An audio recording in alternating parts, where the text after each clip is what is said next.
Hi hello నమస్తే welcome back to our channel.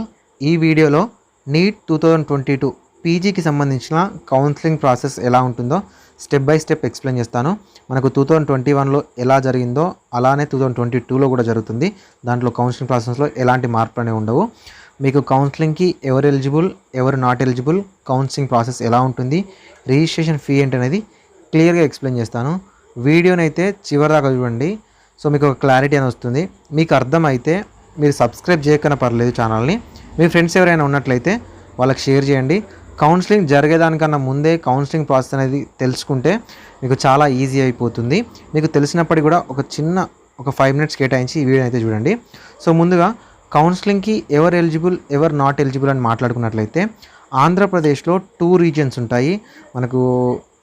మనకు article 371D ప్రకారం మనకు ఆంధ్రప్రదేశ్, తెలంగాణ వాళ్ళందరూ ఓయూ రీజియన్లోకి వస్తారు. ఆంధ్రప్రదేశ్లో వచ్చేసి 2 రీజియన్స్ ఉంటాయి, AU region, SVU region. SVU region వాళ్ళు ఏయూలో నాన్ లోకల్ అవుతారు, ఏయూ రీజియన్ వాళ్ళు ఎస్వీలో నాన్ లోకల్ అవుతారు. ఏయూ ఎస్వీయూలో ఓయూ రీజియన్ అంటే తెలంగాణ వాళ్ళు నాన్ లోకల్ అవుతారు. సో ఇది ప్రాసెస్. ఇప్పుడు కౌన్సిలింగ్ ఆంధ్రప్రదేశ్లో కౌన్సిలింగ్కి అప్లికేషన్ చేసుకోవాలంటే ఎవరు ఎలిజిబుల్ అంటే ఆంధ్రప్రదేశ్లో 2 టైప్స్ ఆఫ్ కౌన్సిలింగ్స్ ఉంటాయి. ఒకటి convener quota, 2 management quota. Management కోటాకు వచ్చేసి మనకు ఇండియాలో ఉన్న ఎవరైనా అప్లికేషన్ చేసుకోవచ్చు, ఎందుకంటే ఓపెన్ స్టేట్ ఆంధ్రప్రదేశ్ కాబట్టి. ఇక కన్వర్ కోటాకు వచ్చేసి కన్వర్ కోటాకు ఎవరు ఎలిజిబుల్ అంటే కన్వర్ కోటాకు ఆంధ్రప్రదేశ్లో ఎంబీబీఎస్ చేసిన వాళ్ళు, 2 తెలంగాణలో ఎంబీబీఎస్ చేసిన వాళ్ళు, 3 తెలంగాణ రెసిడెంట్ అయి ఉండి అంటే తెలంగాణలో నేటివ్ అయి ఉండి వేరే స్టేట్లలో కానీ వేరే కంట్రీలో కానీ ఎంబీబీఎస్ చేసిన వాళ్ళు, ఆంధ్రప్రదేశ్ నేటివ్ అయి ఉండి వేరే స్టేట్లో కానీ అంటే తెలంగాణ ఆంధ్రప్రదేశ్ కాకుండా వేరే స్టేట్లో కానీ వేరే కంట్రీలో కానీ ఎంబీబీఎస్ చేసిన వాళ్ళు ఎవరైనా ఎలిజిబుల్ అవుతారు. సో ఇక్కడ ఆంధ్రప్రదేశ్లోని ఏయూ రీజియన్లో ఏయూలో ఎంబీబీఎస్ చేసిన వాళ్ళు లోకల్ అవుతారు. అంటే లోకల్ 85% సీట్స్కి 15% నాన్ లోకల్ సీట్స్కి వాళ్ళు ఎలిజిబుల్ అవుతారు. సో ఎస్వీయూలో వచ్చేసి ఎస్వీయూలో ఎంబీబీఎస్ చేసిన వాళ్ళు, ఎస్వీయూ రీజియన్లో ఉన్న పరిధిలో ఉన్న కాలేజీలలో ఎంబీబీఎస్ చేసిన వాళ్ళు ఎస్వీయూలోని 85% లోకల్కి ఎలిజిబుల్ అవుతారు, నాన్ లోకల్ 15%కి ఎలిజిబుల్ అవుతారు. ఇక తెలంగాణ స్టూడెంట్స్ ఎవరైతే ఉంటారో తెలంగాణలో ఎంబీబీఎస్ చేసిన వాళ్ళు అంటే ఓయూ రీజియన్ కింద ఎంబీబీఎస్ చేసిన వాళ్ళు ఏయూ రీజియన్లో 15%కి, ఎస్వీయూ రీజియన్లో 15%కి ఎలిజిబుల్ అవుతారు. ఇంకొకటి వచ్చేసి ఎస్వీయూ వాళ్ళు ఏయూలో 15%కి ఎలిజిబుల్ అవుతారు, ఏయూ వాళ్ళు ఎస్వీయూలో 15%కి ఎలిజిబుల్ అవుతారు. మొత్తానికి ఈ కన్వర్ కోటాకు సంబంధించిన కౌన్సిలింగ్కి ఆంధ్రప్రదేశ్ తెలంగాణ విద్యార్థులు మాత్రమే ఎలిజిబుల్ అవుతారు.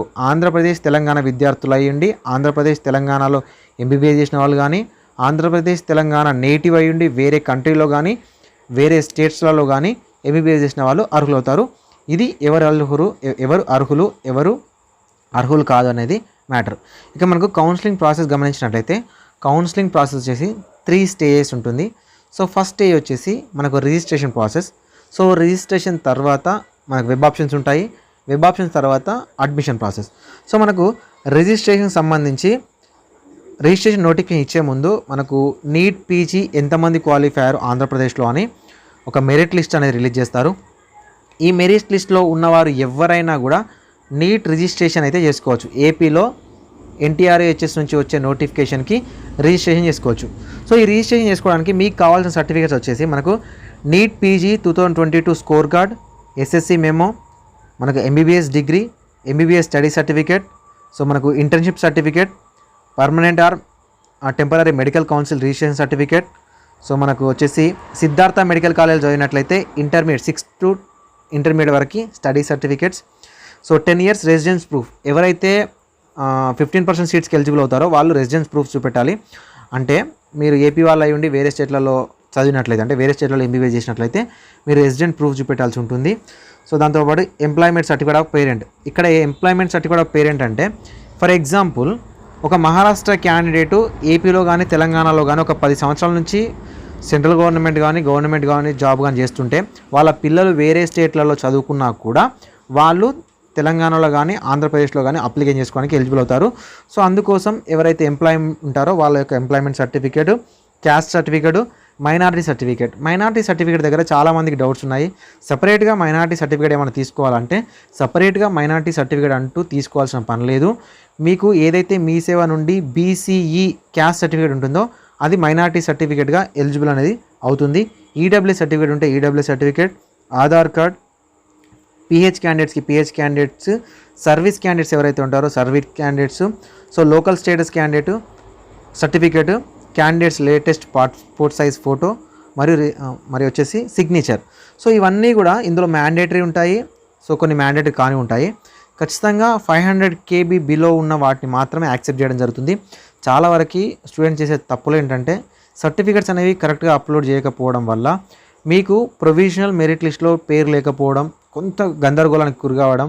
సో మళ్ళీ అవకాశం ఇస్తారు మళ్ళీ అప్లోడ్ చేసుకోవడానికి, కానీ టైం లేకపోవడం, టెన్షన్ పడడం ఇవన్నీ జరుగుతాయి. కాబట్టి అన్ని సర్టిఫికేట్స్ అనేవి తీసుకోండి. అంటే ఇంకా టైం ఉంది కాబట్టి ఏ ఇయర్ స్టడీ సర్టిఫికేట్ కావాలి, ఏ ఇయర్ క్యాస్ట్ సర్టిఫికేట్ కావాలి, ఏ ఇయర్ ఇన్కమ్ సర్టిఫికేట్ కావాలి అనే దానికన్నా సో అన్ని న్యూ సర్టిఫికేట్స్ తీసుకోవడానికి అయితే ట్రై చేయండి. చాలా టైం ఉంది కాబట్టి. సో మనకు రిజిస్ట్రేషన్ వచ్చిన వెంటనే ఈ యొక్క సర్టిఫికేట్స్తో మీరు రిజిస్ట్రేషన్ చేసుకోవాల్సి ఉంటుంది. ఒకసారి రిజిస్ట్రేషన్ ఫీ చూసినట్లయితే సో రిజిస్ట్రేషన్ చేసుకోవడానికి ఆన్లైన్ రిజిస్ట్రేషన్ ఫీ వచ్చేసి ఓసీ బీసీ క్యాండిడేట్స్కి అయితే 7,080 రూపీస్, ఎస్సీ ఎస్టీ క్యాండిడేట్స్కి అయితే 5,900 రూపీస్. సో ఇవి వచ్చేసి మనకు లోకల్ క్యాండిడేట్స్ అంటే ఏపీ మరియు తెలంగాణలో ఎంబీబీఎస్ చేసిన క్యాండిడేట్స్కి ఇది. సో ఏపీ తెలంగాణ రెసిడెంట్స్ అయి ఉండి వేరే కంట్రీలో కానీ వేరే స్టేట్లో కానీ ఒకవేళ ఎంబీబీఎస్ చేస్తే సో మీరు out side of AP Telangana state అయితే రిజిస్ట్రేషన్ ఫీతో పాటు 3,500 రూపీస్ అనేది ఈక్వాలిటీ ఫీజు అనేది పే చేయాల్సి ఉంటుంది. వెరిఫికేషన్ ఫీ వచ్చేసి అదే అబ్రాడ్లో కానీ ఫారెన్ కంట్రీలో కానీ చేసినట్లయితే 8,260 rupees plus. So OC BC candidates, SC ST candidate అయితే రిజిస్ట్రేషన్ ఫీజుతో పాటు ఈ ప్రాసెసింగ్ ఫీ అనేది ఎక్స్ట్రాగా మీరు పే చేయాల్సి ఉంటుంది. ఇది రిజిస్ట్రేషన్ ఫీకి సంబంధించిన డీటెయిల్స్. సో మీకు రిజిస్ట్రేషన్ ప్రాసెస్ అయిపోయిన తర్వాత వాళ్ళు వెరిఫికేషన్ చేస్తారు. NTRHS వాళ్ళు ఏమైనా తప్పులు ఉన్నట్లయితే మీకు ఛాన్స్ అనేది ఇస్తారు. ఛాన్స్ ఇచ్చిన తర్వాత ప్రొవిజనల్ మెరిట్ లిస్ట్ అనేది ఒకటి రిలీజ్ చేస్తారు. ఈ ప్రొవిజనల్ మెరిట్ లిస్ట్లో ఉన్న వాళ్ళు మాత్రమే వెబ్ ఆప్షన్స్ పెట్టుకోవడానికి అర్హులవుతారు. సో వెబ్ ఆప్షన్స్ అనేవి ఎన్ని స్టేజెస్ ఉంటాయని మాట్లాడుకునే ముందు బాండ్స్ గురించి మాట్లాడుకుందాము. బాండ్స్ వచ్చేసి మనకు ఆంధ్రప్రదేశ్లో ఇన్ సర్వీస్ క్యాండిడేట్స్ ఎవరైతే ఉన్నారో వాళ్ళకి మాత్రమే బాండ్ ఉంది. ఒకవేళ మీరు పీజీ అయిపోయిన తర్వాత 5 years అనేది గవర్నమెంట్ ఆఫ్ ఆంధ్రప్రదేశ్ మనకు మెడికల్ డిపార్ట్మెంట్లో పనిచేయాల్సి ఉంటుంది 5 years. ఒకవేళ మీరు అలా పనిచేయకపోయినట్లయితే 20 lakhs రూపీస్కి అయితే మీరు బాండ్ ఇవ్వాల్సి ఉంటుంది. 20 lakhs రూపీస్ అయితే మీరు పే చేయాల్సి ఉంటుంది. ఇది ఇన్ సర్వీస్ క్యాండిడేట్స్ మాత్రమే. సర్వీస్ క్యాండిడేట్స్ కాని వాళ్ళు అంటే నాన్ సర్వీస్ క్యాండిడేట్స్ వాళ్ళకైతే ఎలాంటి బాండ్ అయితే లేదు, వర్క్ చేయాలనైతే బాండ్ అయితే లేదు. కానీ డిస్కంటిన్యూషన్ బాండ్ అయితే ఉంది.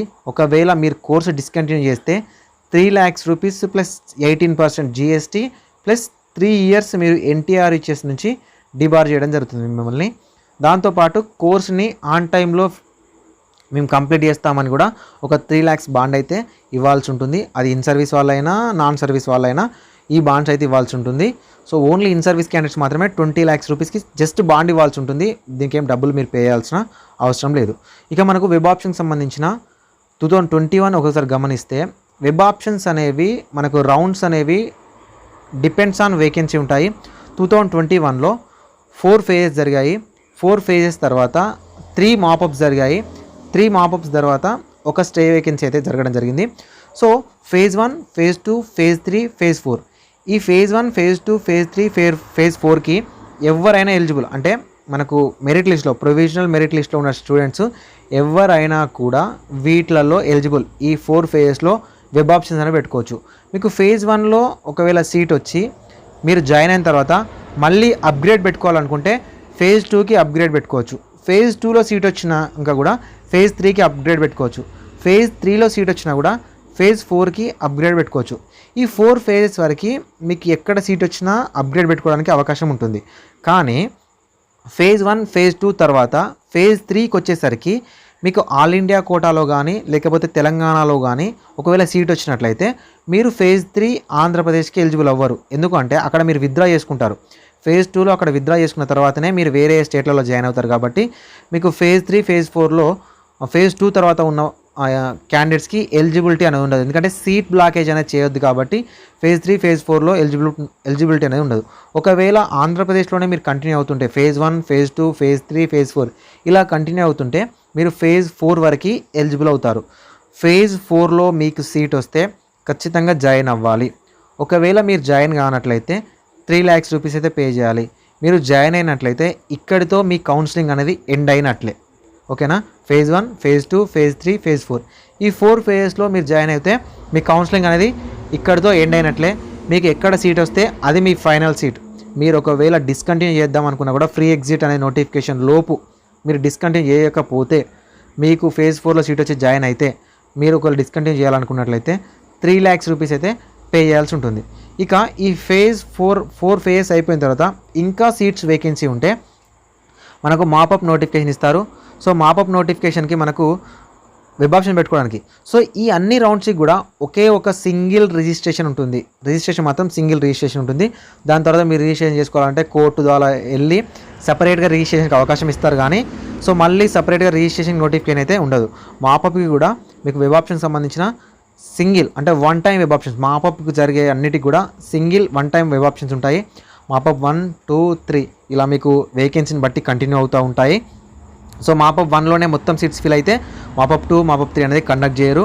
ఒకవేళ మాపప్ 1 మాపప్ 2 మాపప్ 3లో అయిపోయిన తర్వాత కూడా సీట్స్ అనేవి ఉంటే స్పెషల్ స్టే వేకెన్సీ అయితే కండక్ట్ చేస్తారు.